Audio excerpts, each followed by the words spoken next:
All right. I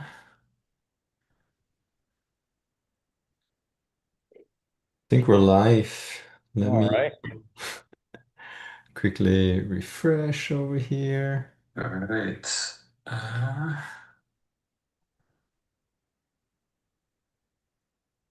think we're live. Let All me right. quickly refresh over here. All right. Uh,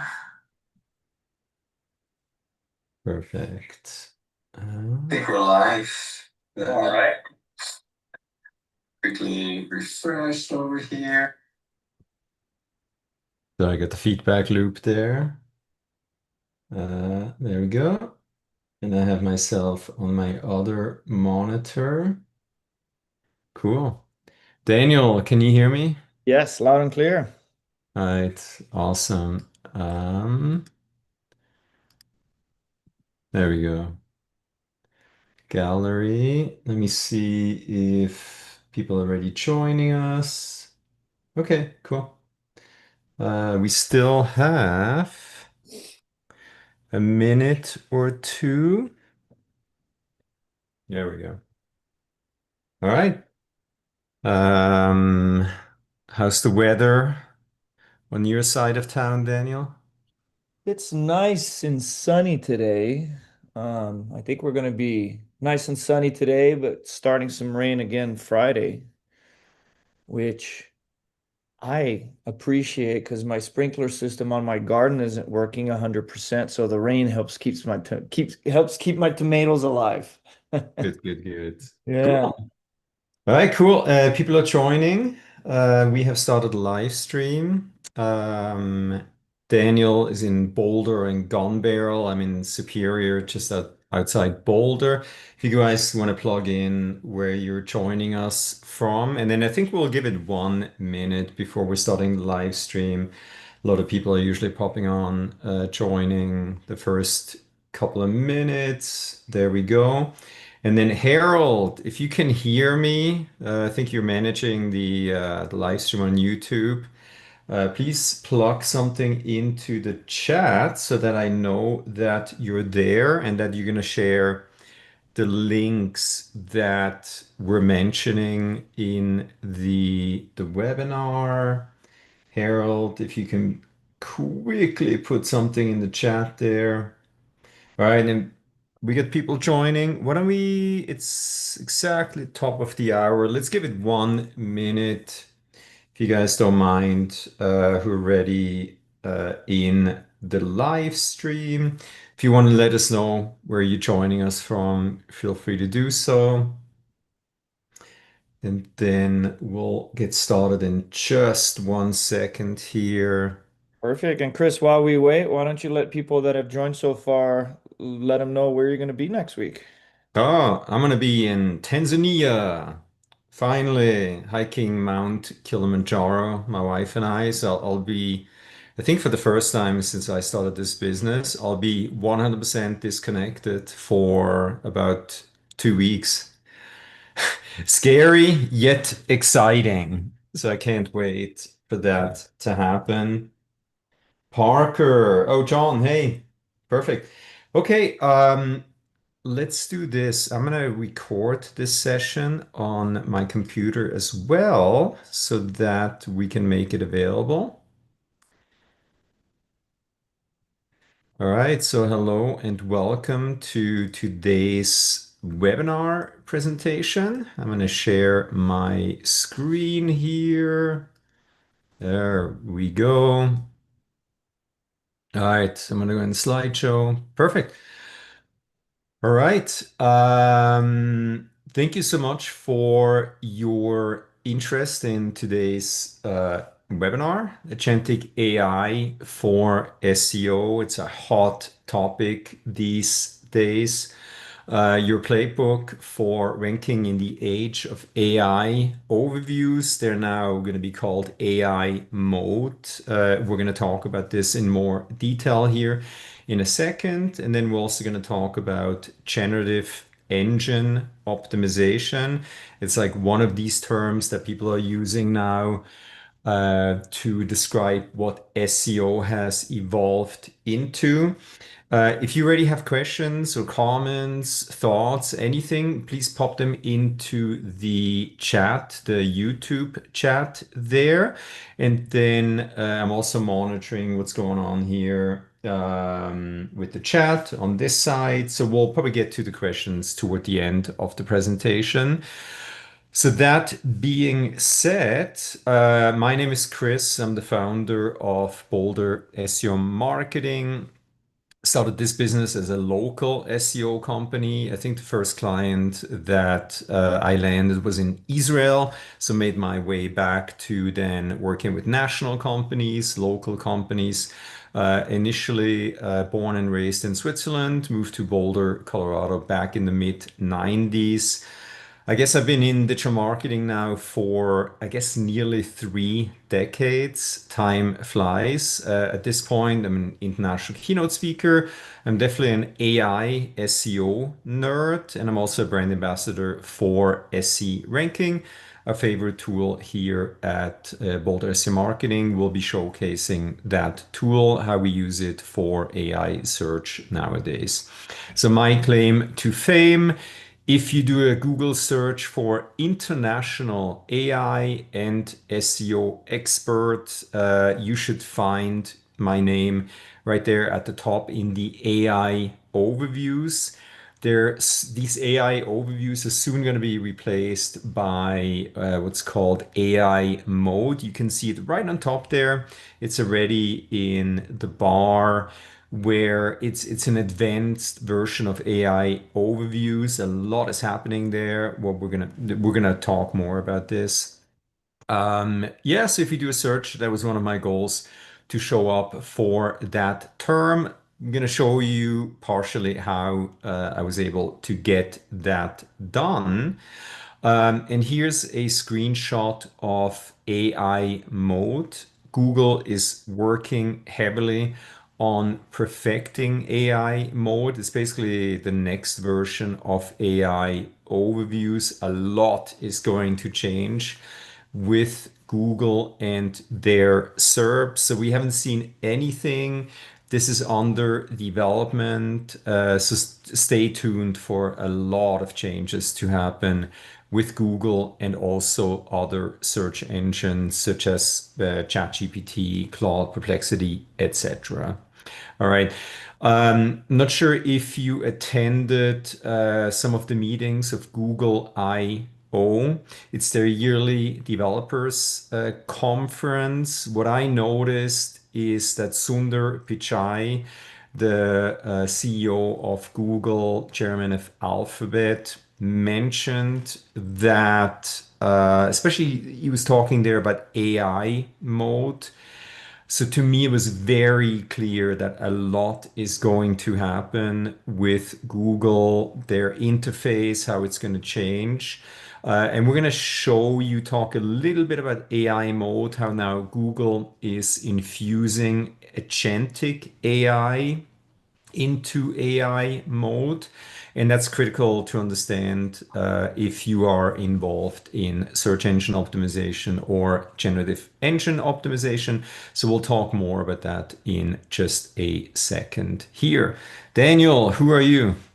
Yes, before joining forces with Chris, I used to run a web design agency back in Los Angeles. So at that time, I wore the developer hat, not thinking much about SEO. And then I joined forces with Chris, and a lot of what I do today is in addition to understanding how the website plays a huge factor into the SEO in terms of the speed and the technical optimization and the conversion.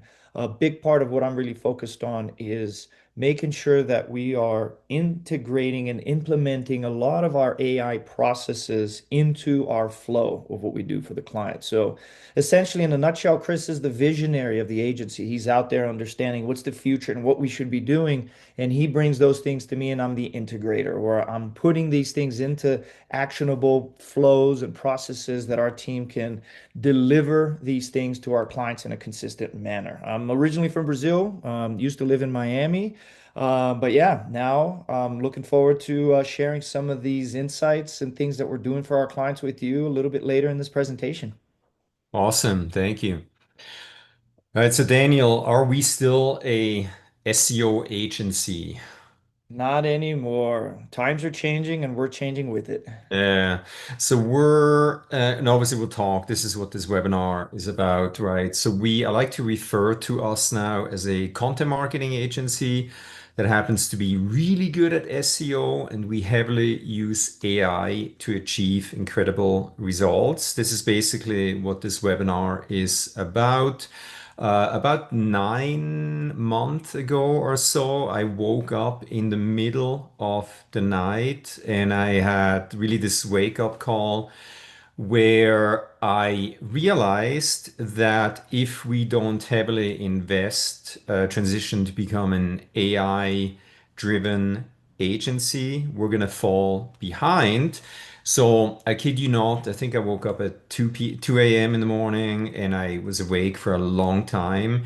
The next day, I really got on it. I spent about 6 days prompt engineering. I then took those prompts, insane amount of prompts to Daniel, and I said, hey, build me a tool around these prompts. Okay. They augment our micro SEO strategies methodology, which I'm going to explain in a second what it is. But I told Daniel basically, hey, we need to build a tool, an AI agent. So Daniel, you went ahead and built BSM Copilot, and you'll show us BSM Copilot in the back end later on this presentation, right? Yep, for sure. All right, cool. So micro SEO strategies, we invented this methodology and trademarked it, I think in 2020, 21, super hyper focused AI SEO methodology that now includes cutting edge AI technology. In fact, if you do a search for micro SEO, you'll find a guide at the very top in Google that I wrote about this methodology. In short, it allows us to outrank even the largest competitors in Google and other search engines. All right, here's another example. If you do a search for SEO price guide, there's a lot of people wondering on how much SEO costs. Again, this guide there follows our micro SEO methodology, so you'll get an idea what a micro SEO strategy looks like. We're outranking way bigger players in this space than we are. We're about 20 people strong at this point. We're outranking massive companies out there. Um, so we're going to try to cover a lot of ground in this webinar. This is basically what we're going to try to discuss. Again, if you have any questions, please put them in the chat there and we'll get to them toward the end of the presentation. So that being said, hopefully we'll have a little bit of time for Q&A at the end of this webinar. Let's get into it. So AI is changing how we search. Just a few facts here. We're using a lot more longer tail keywords. We're also talking into our pocket computers. It's a very active communication that we have with search tools now. Also, search is completely changing by generation. Gen Z, they often prefer social media. So, as you may have noticed, if you go to Google, do a search, Google is now showing other platforms like Reddit, like even showing a lot of Twitter results, etc., etc. So search is changing dramatically. I believe we're in this gray area right now where things are under development. I'm actually very excited about the time that we're in at the moment. Finally, something is changing with search. This is what we're going to talk about here in this webinar. All right. Um, Daniel, Google has to keep up, right? If they want to continue to be the search engine of choice, if they want to continue to make billions of dollars every month, because we trust that search engine, they have to update the algorithm on a regular basis. So basically, November 2022, ChatGPT launched. It was the first large language model that was actually usable. Everybody caught on. Millions of people started to using it and abusing it, right? So all of a sudden, millions of people, millions of pieces of content were put up on websites. Google does not want to pay for, to index, store that low quality content in their server farms. So Google is updating its algorithm on a regular basis. There's more and more bigger core algorithm updates simply because they have to keep up with what's going on, right? They have to be able to identify and surface the best possible content that resonates with the person on the other end that has a specific issue, is searching for a specific problem that they want to solve. So this is what's going on. Obviously, we're going to talk more about this. This is where you can check if Google is updating its algorithm. Right now, there's a big spam update going on. I'm actually excited. Whenever an update is happening, we usually see our rankings go up. All right. So, despite the AI hype, Google's search volume actually grew. So, more people are actually engaging with Google. They have more follow-up questions. Every day, more people are using search, including Google. Compared to Google, ChatGPT, their search volume is minimal, right? But needless to say, these tools, ChatGPT, Claude, Perplexity, these large language models are starting to cut into Google's domain, right? So they're doing everything possible to keep as many people coming back to them. Reality is that, for the first time in a very long time, Google's market share fell below 90%. Oh my God. So they're at 89% now. I believe that based on what I'm seeing, Google will regain that market share because they have so many resources working on this AI stuff that they're going to provide us, the user, with a great experience that we'll want to engage with. A couple more fun facts. Searches are increasing. AI overviews. These are the AI generated snippets at the top now that you see the increased search usage. What we're seeing, Daniel, do you want to quickly talk about it's called the great decoupling, where impressions go up, but clicks don't necessarily follow. Why is that? Yeah, well, there's a couple reasons, but the mo big one is that, when we're working with the website, that specific keyword for a specific page is showing up when somebody does a search for that keyword, and that's an impression. But before, as you remember the good old days, the blue links were right there, and a high impression from a keyword somewhere in the top of page one, a lot of times converted into a click. So that's why in the old days, when you saw an increase in impressions, you would also see an increase in clicks when those impressions were somewhere in the first page. Now, because Google is presenting so many different options of search results on the top, like the AI mode and the AI overview and so forth, a lot of these things are getting pushed down to the bottom of page one and page two. And Google's able to they're able to provide answers to queries that are being searched for by users, and users don't necessarily need to click on links to websites to find that information anymore. And that's reducing the number of clicks to websites while Google's providing a lot that more of that information on the search results on Google results. Yeah. So reality, if we take a look at the boldSEOmarketing.com website, Google's Search Console data, that's year over year data. So last 3 months versus the same 3 months the previous year. Impressions went up like 170%. So how many times was our website shown compared to the same period last year? That's a lot, right? But then if you take a look at the clicks increases, that does not correspond at all. That's about 10% of the increases in impressions. So this is the reality, the zero click reality that we're living in. And Google is trying to address it. They want to send more clicks back to publishers, website owners.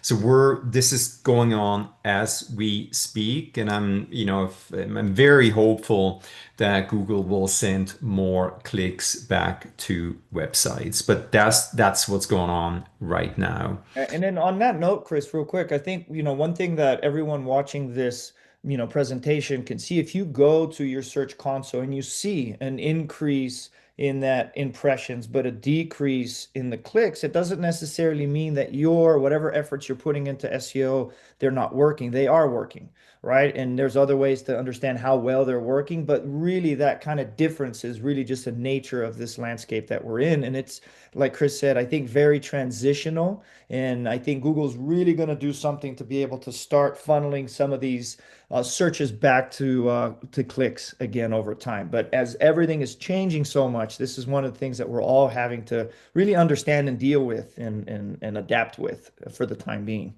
Yeah, awesome. Hey, actually, question from Scarlett Duarte from Brazil. Please tell us your point of view in terms of user skepticism through AI overviews. A very interesting question. So essentially, right, Google is putting together an AI generated piece of content where they pull information from various sources across the web. It's still not perfect. They still hallucinate sometimes, right? So, as I said before, I think we're at the very beginning of this AI craziness. Is it perfect? Absolutely not. So, whenever you read AI generated content, you gotta fact check it. You gotta double check it. Don't just trust it. So, Scarlett, I completely agree with you, right? I basically, if I need to be certain that I need to rely on information, I will double and triple check it. So we're at the very beginning. It will get better. It's gotten much better, but this is the reality that we're living in. So if you're the owner of an SEO agency or if you are an SEO pro, you need to adapt right now. You need to get away from the old SEO. It's still applicable, but you need to update your methodology. That's the only way that if you're an agency that you will stay in business. So I speak globally about this stuff. I speak often. I always ask people, often it's agency owners, it's like, hey, are you actively using AI this way? And I explain how we use AI here at BSM. I would say 2 out of 10 hands go up, which to me is actually very shocking. This stuff moves so fast. So if you're an SEO pro, you need to adapt right now. So congrats for attending this webinar here today. All right, Daniel, just real quick, and we'll get back to the micro SEO methodology strategies, which are now part of BSM Copilot. But not too long ago, before I had this awakening about 9 months ago, don't go through everything, but just briefly describe what we did and who did what and how manual of a process this methodology was. Yeah, I'm going to go into more detail afterwards when I share my screen on this, but essentially what a micro SEO strategy is our process to create a piece of content that Google is going to deem the best resource about a specific topic in the internet. In a nutshell, how do we do that? Well, for a specific page that we're working on, we understand what that keyword is and what people are searching for. And we understand today who is ranking number one in Google. What is Perplexity and other AI platforms giving as a result? We understand who's the number one resource of that information today. Use that as essentially a framework to then create a better piece of content that after it's launched and after there's post-launch activities that are done, it's going to start being used by Google and all of these other ones as the go-to piece of content for showcasing essentially, EEAT, trustworthiness on that piece of content. So I'm going to go into a little bit more of that in detail, but essentially our micro SEO strategy is, at the source of everything that we do for creating great content. Awesome. All right. So we built BSM Copilot, which Daniel, you're going to show toward the end of this presentation. So this is a very fast-paced presentation. We're going to cover a lot of ground here. So you're going to need tools, in my opinion, critically important if you want to succeed with AI, SEO, GEO. One of my favorite tools is called SE Ranking. If you do a search, if you want to analyze a website, you're going to see their AIO research section and their AI search section. So I'm not going to go in great detail here, but here's a link. And Harold, if you could please share this link to an overview of their AI search toolkit. I'm a big fan of SE ranking. I used all the tools out there, very comparable to all the other big players. Again, I like this tool. They give us free access to their tool. I teach part of a master's degree at a university in Europe, so they give my students free access to their tool. You can sign up for I think it's a month-long free trial, no credit card required. Just scan this code or go to this link there. Again, my favorite tool, and we use it here all day long at Boulder SEO Marketing. All right. So let's quickly talk about the rise of AI-powered search. As you all probably all know, more and more and more and more people are going to adapt to this new reality. As you can see, their usage is growing rapidly. I think this is even an underestimation. What we see there from 23 to 27, all of the big search engines, all of the big players, they have integrated AI into their search engines. My personal belief, based on what I'm seeing, is that the interface of all the major search engines, they're going to change dramatically over the next 2 years. I don't think you'll remember what the current Google interface looks like in 2 years. A lot is changing, right? And then Google continues to expand AI overviews. They're now rolling out AI mode globally. So this is going to be the new standard. This is what we're going to interact with when we use Google. So things are changing rapidly. Um, just think about, not too long ago, in November of 2022, ChatGPT launched, right? It's the first large language model, generative AI tool that was actually doing a really good job, right? Then, not long after that, somebody like us can actually create an AI agent. We created BSM Copilot, which Daniel will show here in a second. And now, less than a year later, agentic AI is changing everything. So game on. All of the big tech companies, they're now in the arms race to launch the most usable agentic AI tools. Okay. Let's briefly talk about large language models versus multi-model large language models. Okay, so ChatGPT, when they launched, it was basically a autocomplete on steroids, right? that large language model was able to predict the next word in the sequence, and thus it was able to put together a very usable blog post or essay or whatever you needed, right?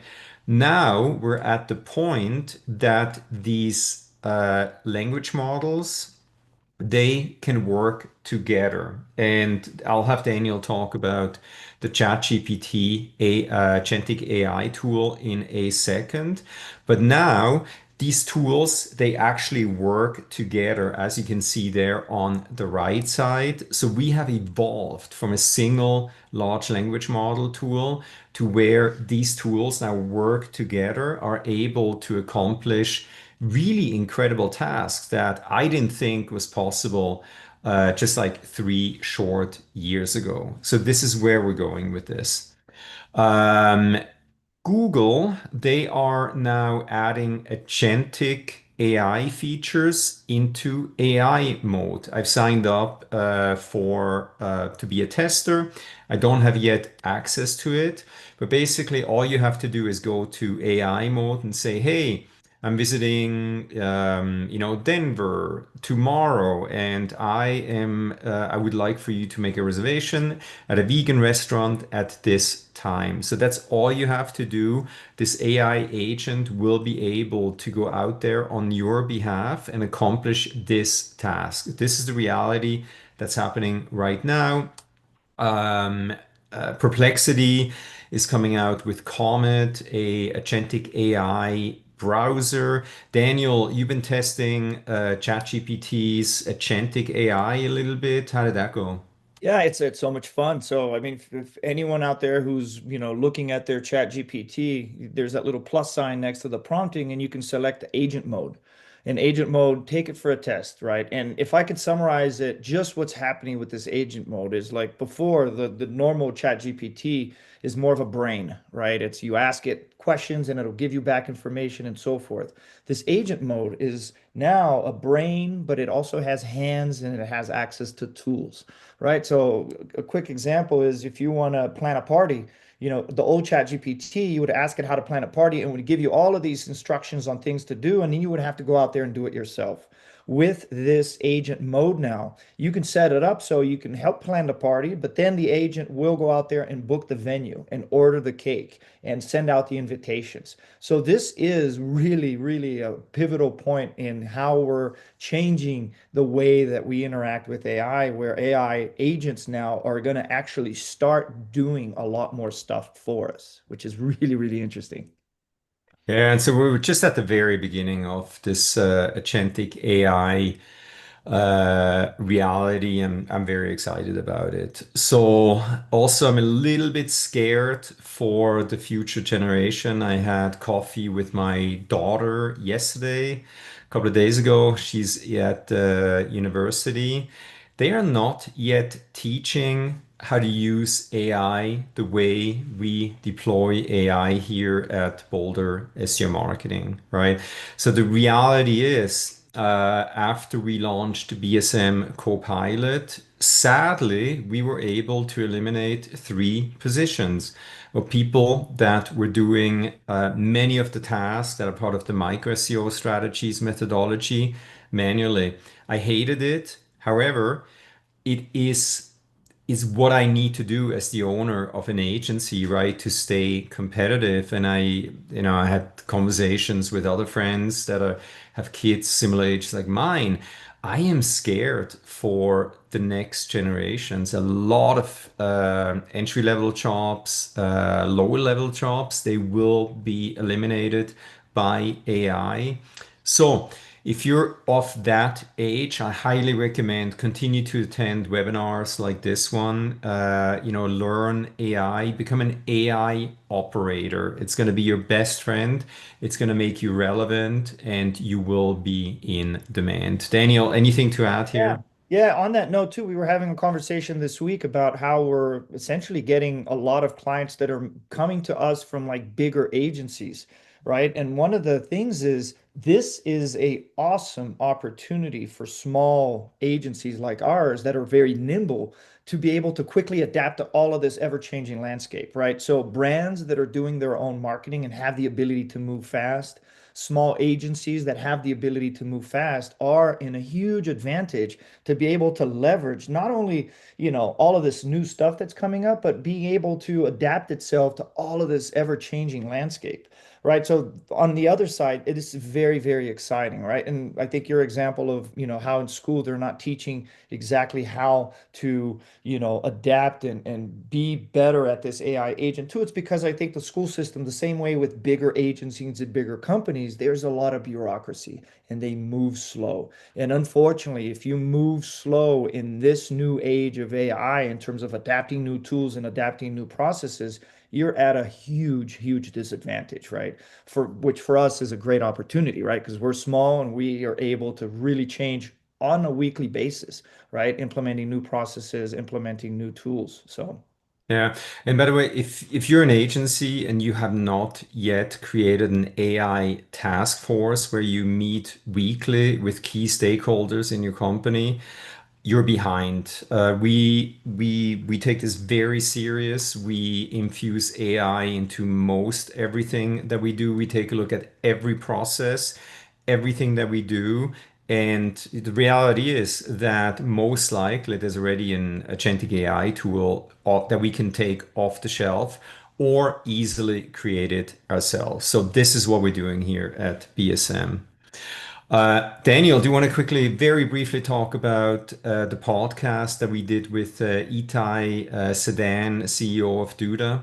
yeah, so we're lucky to have Duda's U.S. headquarters literally down the street from where Chris lives. So we were able to meet with Duda co-founder in person. I'm sure we're going to put the link to the webinar or to the podcast, on the chat. But it was really, really insightful because again, like small agencies like ours that are, changing fast to adapt to this AI landscape, it was really, really great to see, for example, the way that Duda, and it was very eye-opening to see how Duda is really embracing all of this AI kind of changes as well into a kind of a content management system for creating and managing websites.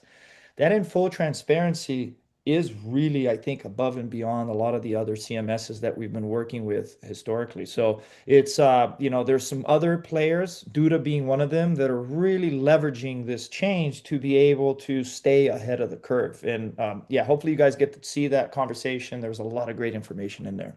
Yeah, awesome. So the way we'll use the internet will change dramatically. Daniel, right, at DigiMarcon, one of the last presentations, I think it was in Texas somewhere, Hmm. was eye-opening, right?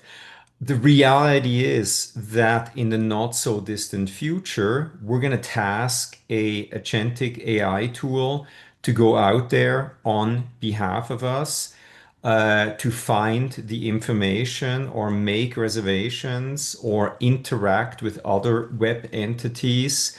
We're because right now, like having to do internet searches, it's time consuming, right? It's going to change. This has also a great impact on the SEO strategies, the GEO strategies that we need to deploy. It also impacts how websites need to be built, how they need to be structured from a technical standpoint. We're not going to talk too much about that, but this is something that if you're attending this webinar, make a mental note, start to think about that because in, 2, 3 years from now, things will change how we use the internet. And the primary searcher will be an agentic AI tool that will go out there on your behalf to find information that you will consume. Daniel, let me know if you want to add anything. Yeah, no, that's good. I'll jump in when necessary.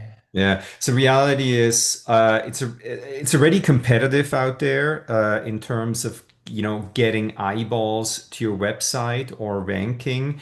There's going to be a lot less seats. So I highly, highly, highly recommend if you're watching this webinar, take this serious, start to think about it, start to make changes, on how you deploy SEO, how you make your website ready for agent to agent interaction. And we'll continue to talk about this. We'll probably host an AI SEO GEO online summit later this fall toward the end of the year, where we invite some of the top experts to talk about this. So definitely stay tuned. Make sure you're on our email list.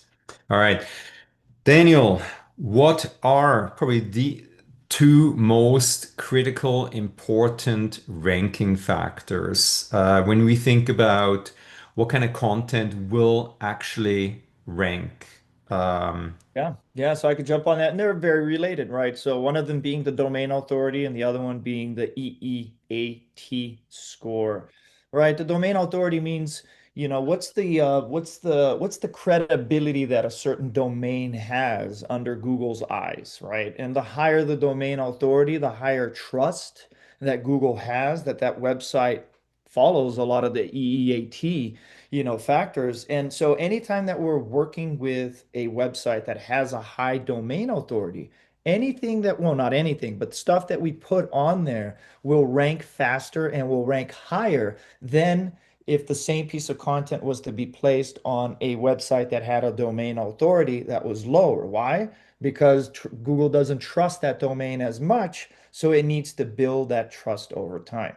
Now, what I think is the most important one is really the EEAT, the expertise, experience, authoritativeness, and trustworthiness of the people behind the brand itself. In a nutshell, what does each one of these mean, right? The expertise is, well, let's use Chris, for example, right? So Chris in this industry has a very high EEAT score. The expertise, what is Chris's depth of knowledge? What is his skills and his credentials that he brings to the table, right? The experience, how long has Chris been doing this? And does he have like firsthand experience actually doing this himself? Check on those. Authoritativeness, what is his reputation in the industry, right? And last, trustworthiness is stuff that Chris talks about and says and posts and write about. Is it reliable? Is it honest? And is it accurate? So those four things are things that Google now grades specifically to create this EEAT score for a person. And when all of those four checkboxes are checked, that piece of content will be taken a lot more seriously by Google. At the end of the day, one of the things that we were talking about, Google became Google. Why? Because they're the ones that figured out how to organize the internet and how to give users the best information when they searched for it.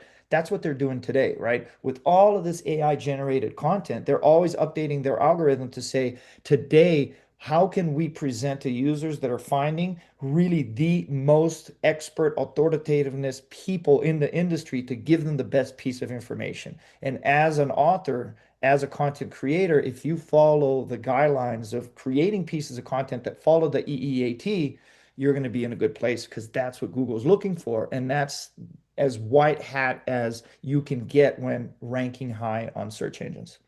Absolutely. And what I highly recommend, make a mental note if you're attending this webinar, try to claim your knowledge panel. So if you can do a search for your name on Google, if you see those three dots next to your name, click on those and then claim this knowledge panel. This is so powerful because that means Google knows who you are. It trusts you. It knows that you are an author, that you speak, etc. This is extremely powerful because there's so much AI generated content out there. Google wants to associate high quality content with a real person with a high EAT score. Whenever I publish something, it ranks immediately. This is the easiest way to implement your SEO strategy. Here's another tool that I'd love for you to make a mental note. It's called featured.com. It's a platform where publications they look for experts. They maybe want to publish a roundup on a certain topic. My team actually goes into this platform and looks for suitable questions that I can answer. We have created a virtual Chris that sits on top of one of these large language models. where we upload content when I speak at conferences, when I do calls, when I do webinars, etc. So they're able to use virtual Chris. It's basically a micro language model to answer those questions. And I get published all the time. As you can see there, published 120 times. Guess what? It's great for my EEAT score to get published on the internet on other websites. So this is a very, very, very powerful tool, which we're now also starting to implement for our clients. We tested it, it works, we're all in. Um, Daniel, I know you already explained EEAT, so if you want to very briefly go over these slides here, if you want to do a quick Yeah, refresher. yeah, that is just like I mentioned before, when, creating a piece of content, it's really, making sure that you're following the EEAT understanding of what Google's looking for and taking the time to build your authority under Google's eyes, right? It's not something, again, we have all talked about SEO not being a turnkey solution where all of a sudden it starts working. It's something that you need to build over time. But most importantly, when you do have EAT like Chris and you put together a piece of content, you have to ask yourself, what are the three things that Google wants to see that piece of content? For example, the who. Who created this piece of content? That's why we always say it's extremely important to put an author, right? Because then we can associate that piece of content to an author who hopefully has a high EEAT. How that piece of content was created. Was this just, flat out done by AI? Was this a combination of human managed AI process? Was there a lot of research into it? But most importantly, why does this piece of content exist? Google's really good about understanding, if a piece of content was created just for creation purposes for ranking on, on page on Google search, or if this piece of content actually helps answer a question, solve a problem that users have. So these are three questions that are extremely important for you to ask yourself when you create a piece of content.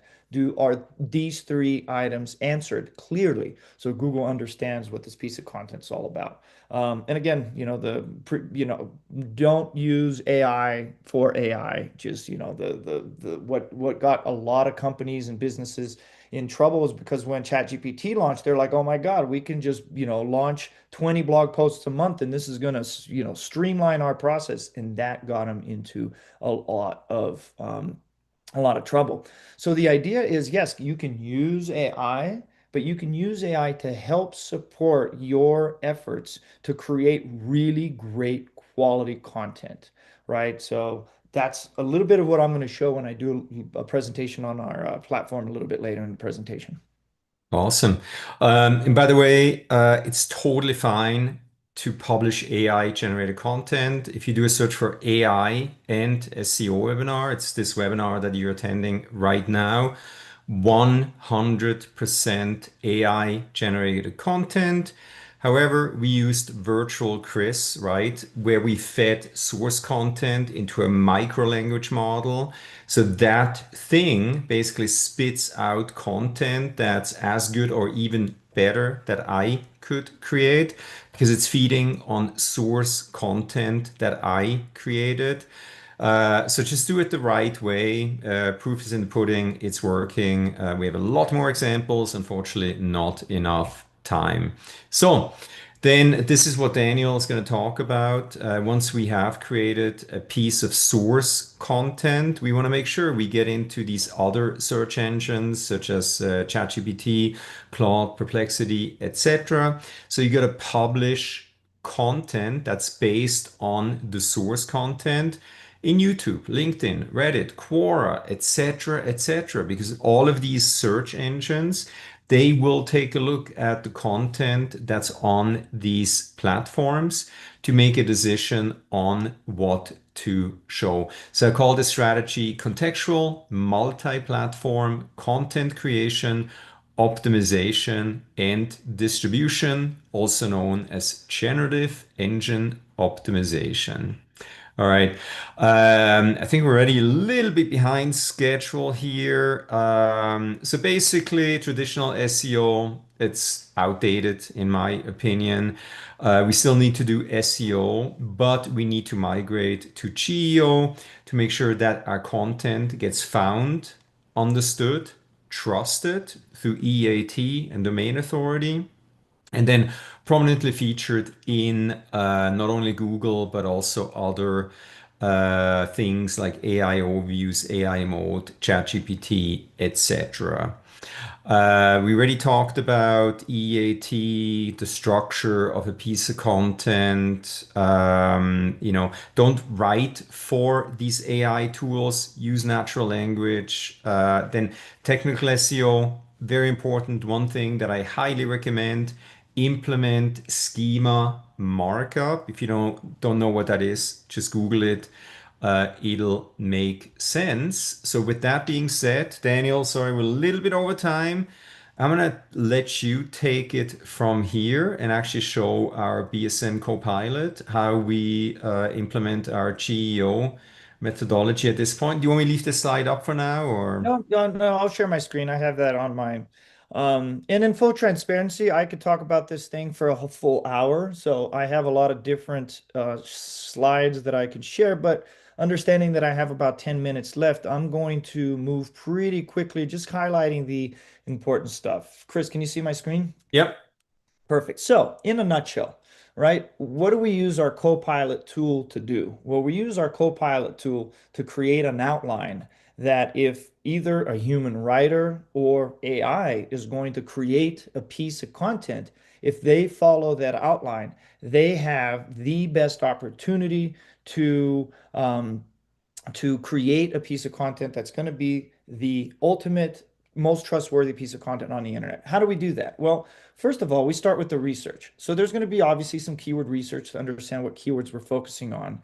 We're going to do a MicroStrategy summary doc, which I'll show you in a second, which brings together why are we putting this piece of content together? What are the things that, are important? What are the goals that we're trying to achieve? Then we obviously have a brand guide that's put in there. What's the voice of the client? What is their tone? What is their approach to doing things? And then very important source content. Before we write any piece of content, let's say that we're going to write one about, plumbing services in a specific city. We're going to try to get from the client as much source content. What does source content mean? It means we're going to jump on a quick Google Meet with them and talk about this piece and talk about their experience and talk about how they do the things that they do and the services that they like to do and don't like to do. Why? Because this is the huge difference, right? If we simply ask ChatGPT to create an article for this, it's going to be a vanilla piece of content that's going to be very generic. If we can include in there as much personalization and customization that makes this piece unique to the client, then this piece is going to have a really good chance of ranking. Then for this specific keyword, we're going to find out what is AI overview in Google returning, right? Because that is what Google deems the best piece of content today. We gather all of that information. We do the thing for the SERP analysis. What are the top 10 websites that are showing up for the keywords that we want to focus on? We gather all of that information. Now we're doing the same thing for Perplexity. We do it for Quora. We're doing for ChatGPT. And we bring all of that stuff information into BSM Copilot, which then uses that information to say, these are the websites and the pieces of information that are out there today that rank. How can we create a piece of content that is better and more in depth? It goes through this process, then we either have a writer or now we're actually using AI to create that piece of content.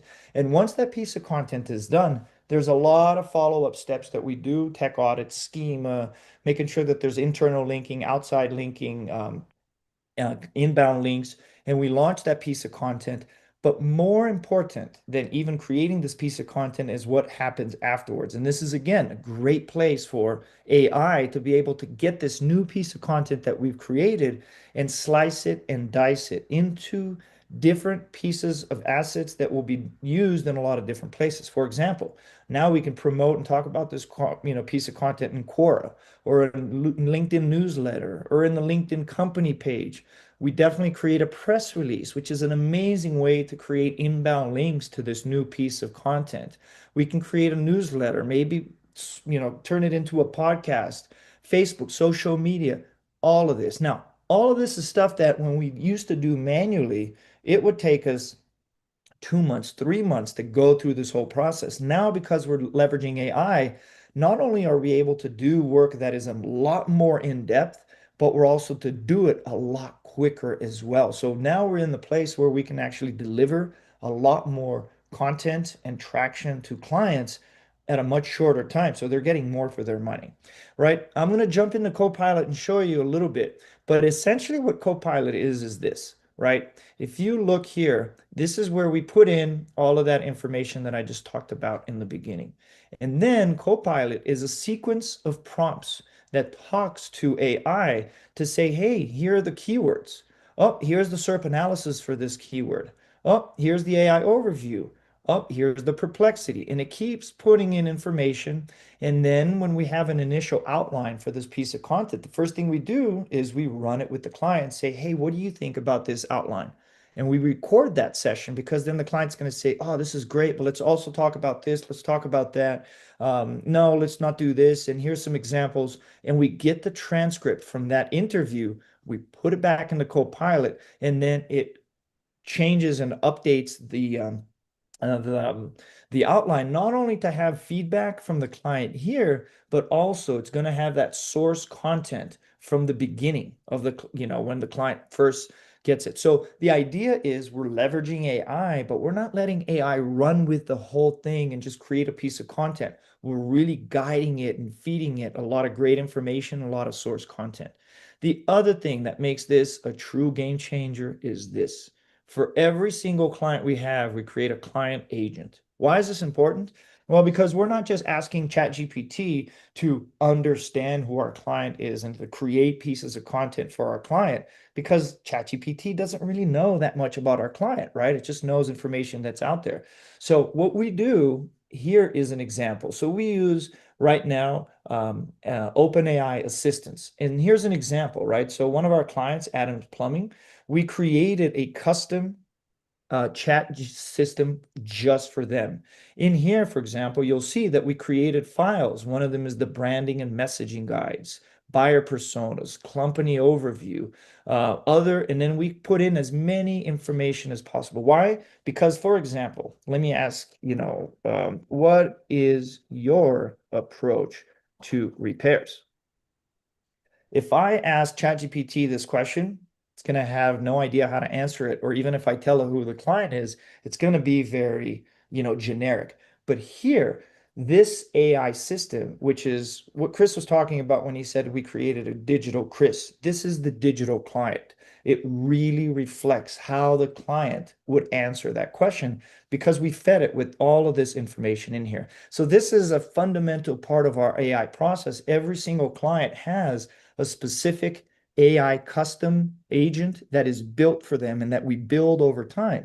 So with our clients, what do we do? Any client meetings that they have, or any webinars, or every podcast or pieces of content, we continually feed into their AI custom agent because it becomes smarter and smarter, right? So this is like having their own expert in here. And you'll see, for example, your core directive is to act as an expert content strategist and copywriter, deeply specialized in the client, right? And this is what makes a huge difference. So let me show you real quick what the BSM Copilot looks like.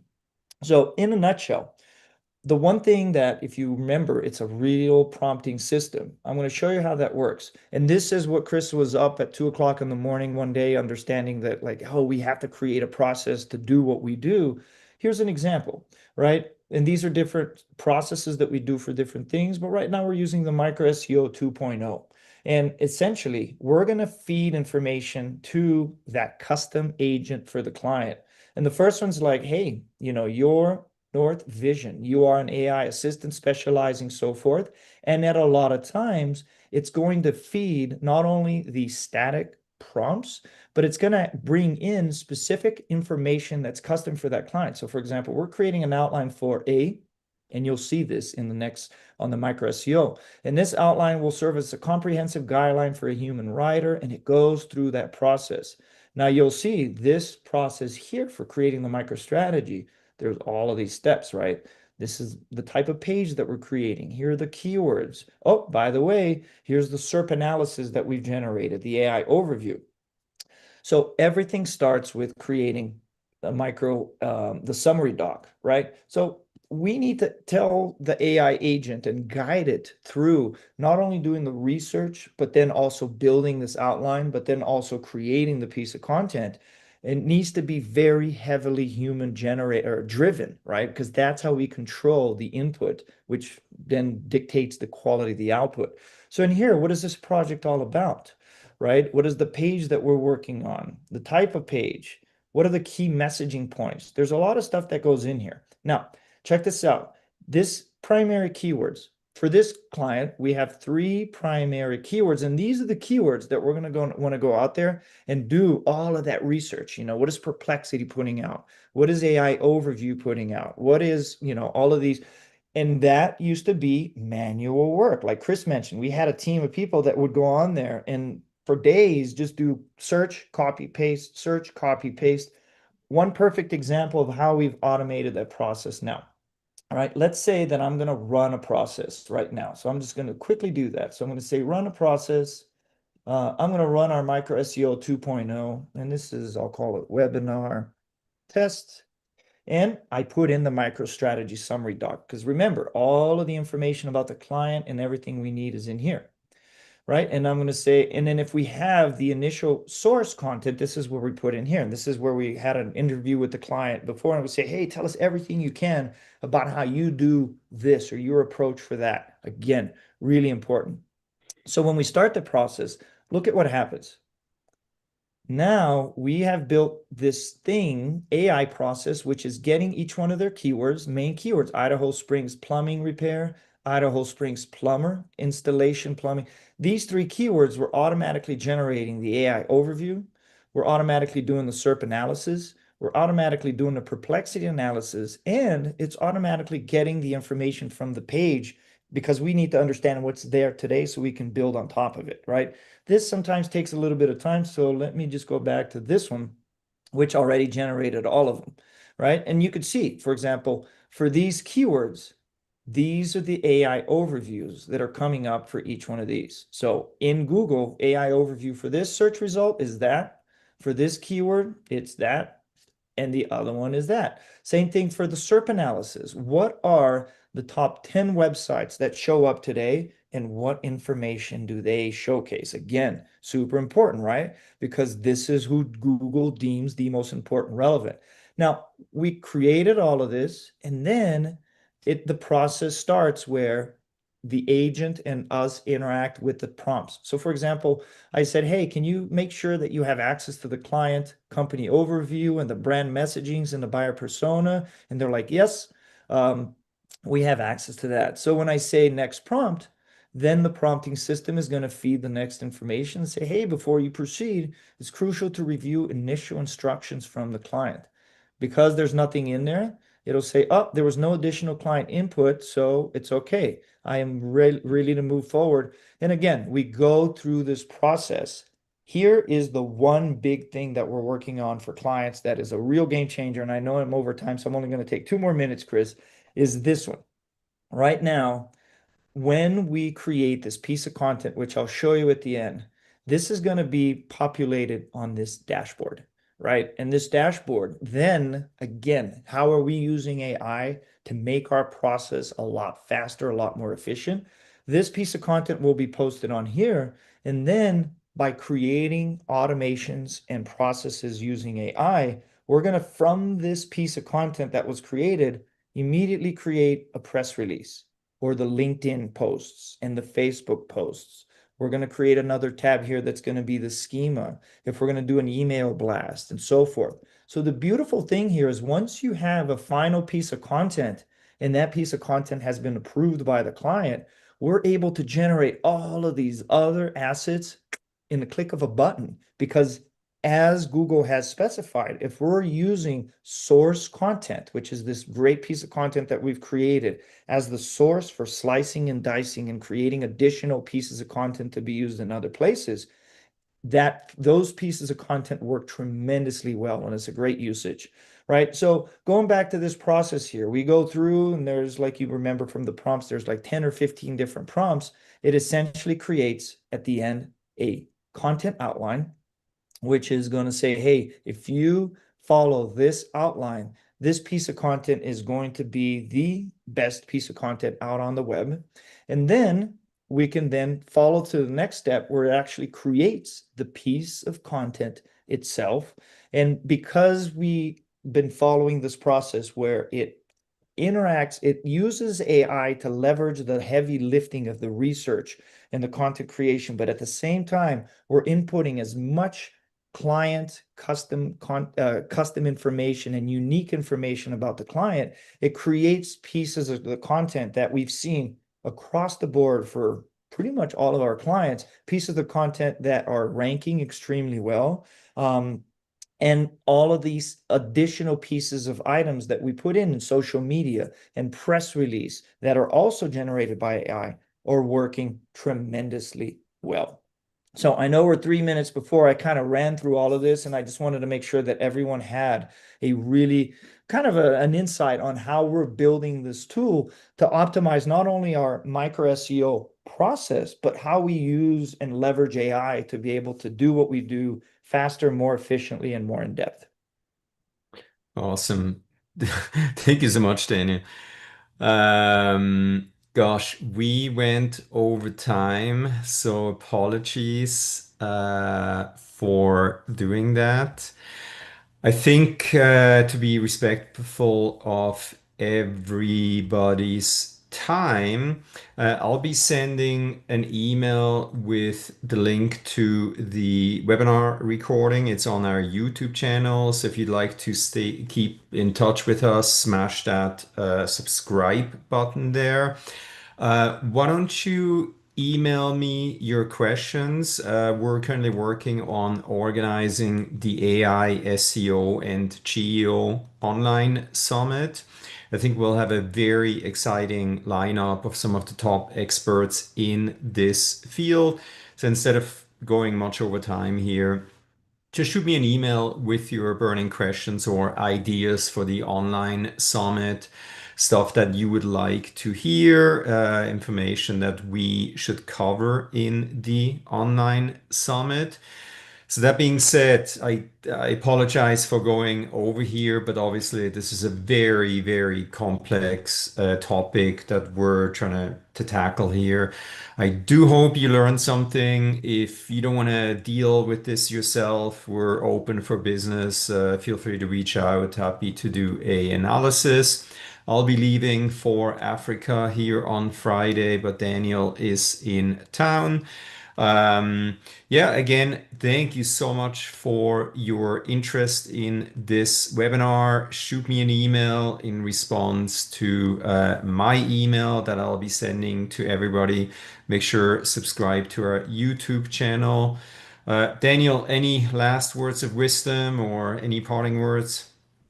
No, and then next time we do one of these, I will have a presentation showing a Copilot that's going to be very different than what we're doing today, to be honest, because like I mentioned, things are changing so fast, and the ability for smaller agile agencies and brands and companies to be able to adapt quickly and leverage all of these things are fundamental in how successful, we're all going to be in this new landscape.